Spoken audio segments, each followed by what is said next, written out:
Hello दोस्तों, स्वागत है आपका अपने YouTube चैनल निर्मला क्लासेस पर। आज हम लोग कॉम्प्लेक्स नंबर का छठा भाग देखेंगे, जिसमें आज हम लोगों को पढ़ना है सम्मिश्र संख्याओं का मापांक। आज से पहले हम लोगों ने सम्मिश्र संख्या का सहयोगी को देख लिया है, उससे पहले एडिशन, सब्ट्रैक्शन, मल्टीप्लीकेशन और भी बहुत सारे। तो बच्चों, मापांक होता क्या है? आज से पहले फिजिक्स में या अदर जगहों पे हम लोगों ने मापांक के बारे में बहुत सारा चीज पढ़ा है और इसके बारे में डीपली भी बतलाया जाएगा कि मापांक क्या होता है। खासकर जब हम कॉम्प्लेक्स नंबर का जब रिप्रेजेंटेशन करेंगे, ग्राफिकली रिप्रेजेंट करेंगे, यानी सम्मिश्र संख्या का ग्राफीय विधि द्वारा निरूपण करेंगे, तब वहां दिखलाएंगे कि कॉम्प्लेक्स नंबर को कैसे प्रूफ किया जाता है। फिर भी थोड़ा बहुत समझने के लिए कॉम्प्लेक्स नंबर को जो मापांक के रूप में लिखते हैं, ये जो मापांक होता है, मापांक को लिखने के लिए हम लोग क्या लिखते हैं? मॉड बोलते हैं, सिंबल में मॉड बोलते हैं, मॉड इसको लिखा जाता है। जैसे z एक कॉम्प्लेक्स नंबर है, हम ये बात पढ़ चुके हैं कि सम्मिश्र संख्या क्या होता है। सम्मिश्र संख्या को लिखने के लिए लिखते हैं z equal to a plus ib, ठीक है। और इसका मापांक बोले, अगर z का मापांक बोले तो क्या होगा? Mod z। क्या पढ़ेंगे? Mod z। और रियलिटी में ये है, इसका फॉर्मूला ये होता है a square plus b square. लेकिन बात तुम पूछोगे, ये a स्क्वायर b स्क्वायर कैसे आया sir? a square b square आने के लिए कुछ आप लॉजिक बताइए। अपने मन से आप फॉर्मूला लिख दीजिएगा तो हम तो रट लेंगे सर, लेकिन लॉजिक क्लियर होना चाहिए कि कैसे ये आया होगा।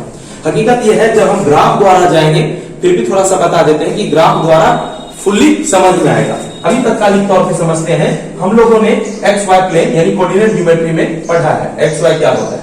ये एक्स एक्सिस है, ये वाई एक्सिस है, ठीक है। अब हम ये बोलते हैं कि कहीं पे एक पॉइंट, यहां पर जो वाई एक्सिस है ये काल्पनिक संख्या को दर्शाने के लिए है, ठीक है। काल्पनिक संख्या मतलब इमेजिनरी नंबर, और ये जो एक्स एक्सिस है ये तुम्हारा रियल नंबर को दर्शाने के लिए है। अगर हम किसी पॉइंट को ले, अगर एक पॉइंट ले लेते हैं, जैसे कि पॉइंट ले लिए P, ठीक है, इसको मिला दिए, इसको मिला दिए, और मान लेते हैं कि यहां पर जो एंगल है कुछ भी है, ठीक है, थीटा मान लिया। तो इसका जो अगर कोऑर्डिनेट लिखते हैं एक्स वाई या ए बी, जो भी लिखना है, अभी ए बी माने है ना, ए बी मैंने बोल दिया है कि ये ऊपर वाला काल्पनिक संख्या है, नीचे वाला, नीचे यानी एक्स एक्सिस वाला वास्तविक संख्या है, यानी रियल नंबर है। वास्तविक संख्या में हम जानते हैं कि ए होता है और काल्पनिक संख्या में आई भी होता है। तो आई लिखने का नीड नहीं है, वही उसका कोफिशिएंट यानी कि उसका जो गुणांक है वो लिखेंगे, दिए है बी। चलो अब देखते हैं इसको कैसे रिप्रेजेंट करेंगे। यह एक, अगर क्या है, इसको मान लेते हैं एक समकोण त्रिभुज की तरह बिहेव कर रहा है। ये क्या है?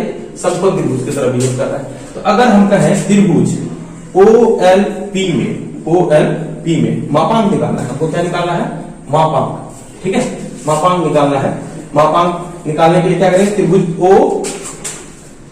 OLP में OP क्या हो गया? कर्ण हो गया। हम लोग जानते हैं समकोण त्रिभुज के नियम से कर्ण बराबर होता है रूट अंडर लंब स्क्वायर जो आधार स्क्वायर, ठीक है, ये जानते हैं। कर्ण क्या है? OP। कर्ण क्या है? OP। लंब क्या है बच्चा? PL स्क्वायर प्लस आधार क्या है? OL। आधार क्या है? OL है, ठीक है, OL का स्क्वायर। अगर देखा जाए किसके आधार पर, ये आधार हो गया, यानी x के लिए जो डिनोट करते हैं एक्स एक्सिस के लिए, ये क्या है? y एक्सिस के लिए, यानी कि यहां से यहां तक a हो गया बच्चा, और यहां से यहां तक क्या हो गया? b हो गया, ठीक है। तो अगर हम PL की जगह लिखें, PL की जगह लिख सकते हैं P से L क्या है? b स्क्वायर प्लस O से L क्या है? a। इसको अरेंज करके लिखेंगे root under a square plus b square. अब सोचो, यहाँ O से P क्या है? O से P क्या है? Mod z। Mod z reality में अगर कहें सर, मॉड z जो लिखा हुआ है, इसका मतलब अगर थोड़ा सा, क्योंकि तुम लोग साइंस के बच्चे हो तो फिजिक्स में जरूर पढ़े होंगे वेक्टर के बारे में, वैसे मैथ में भी देखना है पार्ट, यानी क्लास 12 में जब जाएंगे, क्लास 12 में वेक्टर के बारे में पढ़ना है, मैथ्स में नहीं।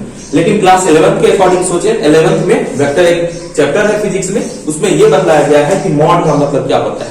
क्योंकि हम थोड़ा बहुत अगर वेक्टर की बात करें तो वेक्टर का मतलब होता है कि दो चीज, परिमाण और दिशा, यानी मैग्नीट्यूड और दिशा, मैग्नीट्यूड। यानी अगर कोई वेक्टर है, मान के चलो ए वेक्टर है, इसका परिमाण होगा mod vector A.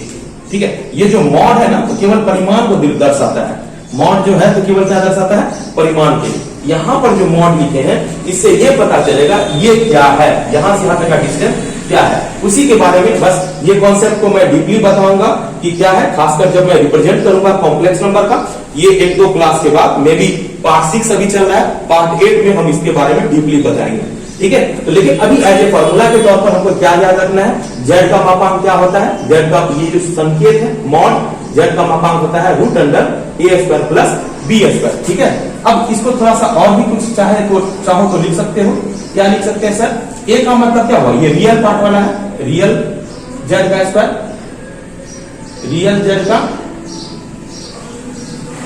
Square plus imaginary Z का स्क्वायर। क्यों, बी क्या है, इमेजिनरी। इससे पहले कल के क्लास में बताया गया है, जो टर्म आई के साथ होता है, जो टर्म आई के साथ होता है वो इमेजिनरी पार्ट होता है। ये क्या है, इमेजिनरी पार्ट, यानी कि काल्पनिक भाग। ये क्या है, वास्तविक भाग, जिसको रियल पार्ट भी बोलते हैं। तो बी क्या हो गया, इमेजिनरी पार्ट यानी इमेजिनरी जेड, और ए क्या हो गया, रियल जेड यानी रियल जेड का स्क्वायर, इमेजिनरी जेड का स्क्वायर भी बोला जा सकता है मॉड के लिए। वैसे एज ए फॉर्मूला के तौर पर ये याद रखोगे ज्यादा बेटर है। चलो इसे राइट डाउन करो। चलो बच्चों, अब देखते हैं प्रॉपर्टीज ऑफ मॉडुलस यानी मापांक के गुण। जिस तरह से कंजुगेट का प्रॉपर्टीज देखे थे, यानी कि संयुग्मी के गुण के बारे में पढ़े थे, उसी तरह से ये मॉडुलस के भी कुछ गुण हैं, कुछ फॉर्मूला है जो आगे जाकर हमें क्वेश्चन में सॉल्व करने में मदद करेगा। तो खासकर ये सारे प्रॉपर्टीज हैं, 9 प्रॉपर्टीज को हम लोगों को पढ़ना है। इसको वन बाय वन देख लेते हैं कैसे कैसे इसका सॉल्व हो सकता है। कुछ जेड का अपने मन से Z1 एंड Z2 यहाँ पे एक समिश्र संख्या माना गया है, खुद से तुम मान सकते हो। जैसे कि अगर मानने के लिए, जैसे कि हम प्रूफ दिखाने के लिए, या तो तुम कहने, सबसे पहले फर्स्ट नंबर का देखते हैं, मॉड Z इक्वल टू 0। इसका मीनिंग क्या निकलेगा, कब 0 होगा। हम जानते हैं, माना कि Z बराबर, अभी माने थे ना a प्लस आई बी, तो मॉड Z क्या बताए थे, मॉड Z बताए थे sir root under A square plus B square. कहता है मॉड Z 0 है, यानी इसको हम 0 लिख सकते हैं, root under A square plus B square. ठीक है, A square plus B square, square कर देंगे तो क्या होगा, 0 का square A square plus B square. इसका मतलब क्या हुआ, रियल पार्ट और इमेजिनरी पार्ट दोनों को 0 होना होगा। क्यों, अगर सिर्फ ये 0 हुआ तो कुछ, अगर बी कुछ ना कुछ हुआ तो 0 नहीं हो पाएगा। ठीक है, अगर कहेंगे सर कि माइनस ले लेते हैं, सपोज माइनस ले लेते हैं, क्योंकि यहाँ पॉजिटिव स्क्वायर है तो पॉजिटिव आ जाएगा ना, यहाँ भी स्क्वायर है, ये पॉजिटिव आ जाएगा। तो हमेशा एक कंडीशन है, यानी ए और बी का क्या रखेंगे, मान लो ये 0 होगा तो केवल 0 रखना पड़ेगा। इसके अलावा कुछ और भी वैल्यू रखते हैं तो उससे नहीं होगा। अगर मान लो चलो रख दिए -1, तो -1 का स्क्वायर क्या हो जाएगा 1, और यहाँ पे कुछ भी रखते हैं, जैसे 1 रख दिए तो 1, तो 0 नहीं हो पाएगा। केवल एक कंडीशन में 0 होगा, जब r इक्वल टू 0 है, जब r इक्वल टू क्या है 0। इसका मतलब क्या हुआ, इसका मतलब ये निकला कि r यानी z जो 0 तभी होगा जब a और b दोनों 0 है। a को क्या बोलते हैं, रियल पार्ट, और b को क्या बोलते हैं, इमेजिनरी पार्ट। तो रियल पार्ट यानी रियल z भी 0 होना चाहिए एंड इमेजिनरी z भी 0 होना चाहिए, तभी जो है ये कंडीशन फुलफिल करेगा। यानी कि कहने का मतलब ये है, मॉड 0 का मतलब ये हुआ कि दोनों पार्ट ए और बी दोनों को 0 होना चाहिए। अगर दोनों में से कोई भी एक पार्ट 0 नहीं होगा तब इस टर्म को सेटिस्फाइड नहीं कर पाएगा। अब इसको देखते हैं, इसी को अब लेते हैं। अब सेकंड नंबर को देखते हैं। ठीक है,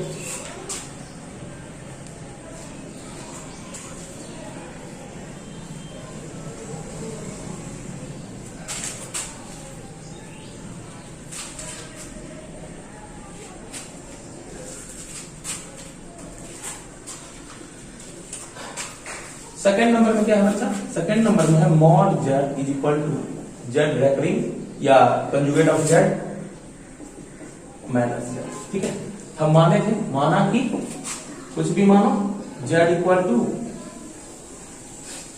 a प्लस आई बी। ठीक है, तो इसका मॉड Z क्या होगा बच्चा रे, मॉड Z होगा root under A square plus B square. अगर इसका मापांक ये सॉरी संयुग भी निकालें तो क्या होगा, संयुग्मी यानी कंजुगेट निकालेंगे तो क्या होगा, जेड कंजुगेट निकालेंगे तो ए प्लस आई बी का रेकरिंग। ठीक है, इसमें क्या होता है, रिप्लेस हो जाता है, बताए थे आई रिप्लेस बाय माइनस आई, आई जो है बदल जाता है इस कंजुगेट के कारण माइनस आई के रूप में। ये क्या हो जाएगा, ए प्लस आई माइनस बी। अरेंज करने के लिए बता, या इससे तुमको दिक्कत हो रहा है यहाँ डायरेक्ट लिखो माइनस आई बी। ठीक है, एक जेड रेकरिंग का।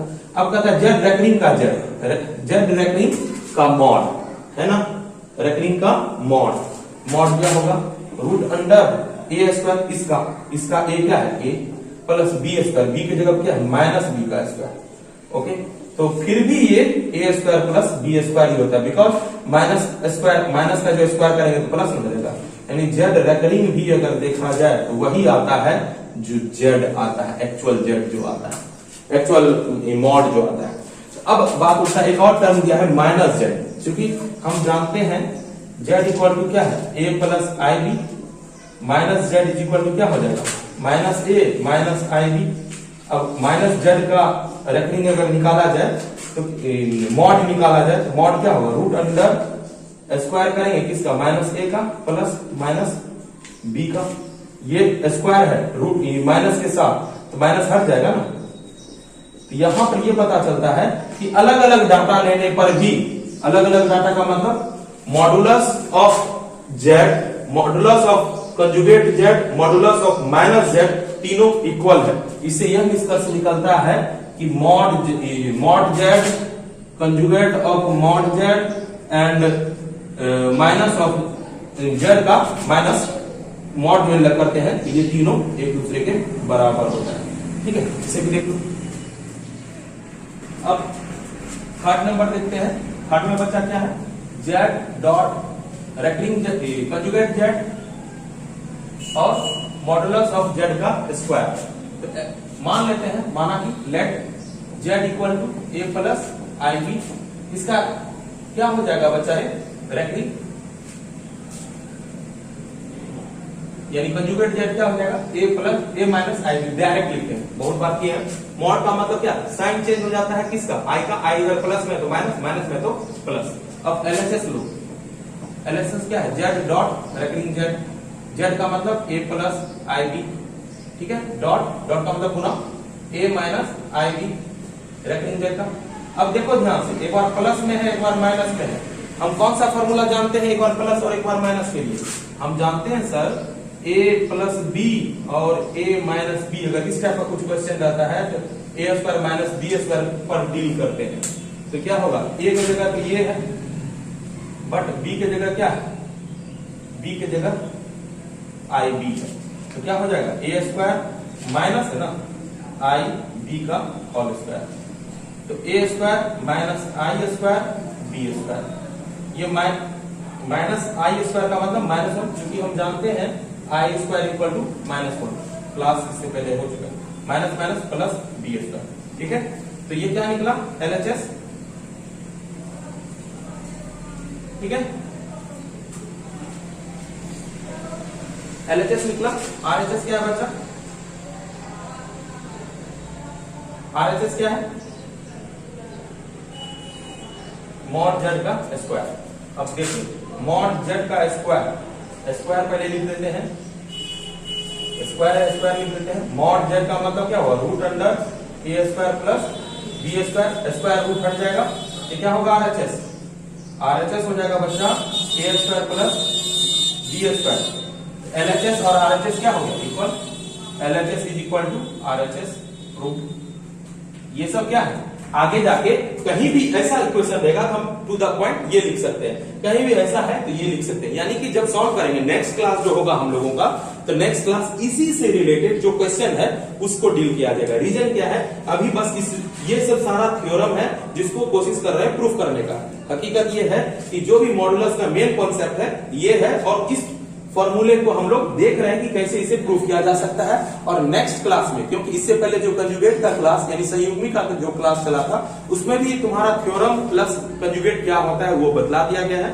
अगला क्लास जो होगा, नेक्स्ट क्लास जो होगा 7th पार्ट 6 है ये 7th पार्ट जो होगा, उसमें सिर्फ क्वेश्चन करेंगे कि कंजुगेट कैसे निकालते हैं और मॉडुलस कैसे निकालते हैं। उससे नेक्स्ट जो क्लास होगा उसमें सिर्फ क्वेश्चंस करेंगे।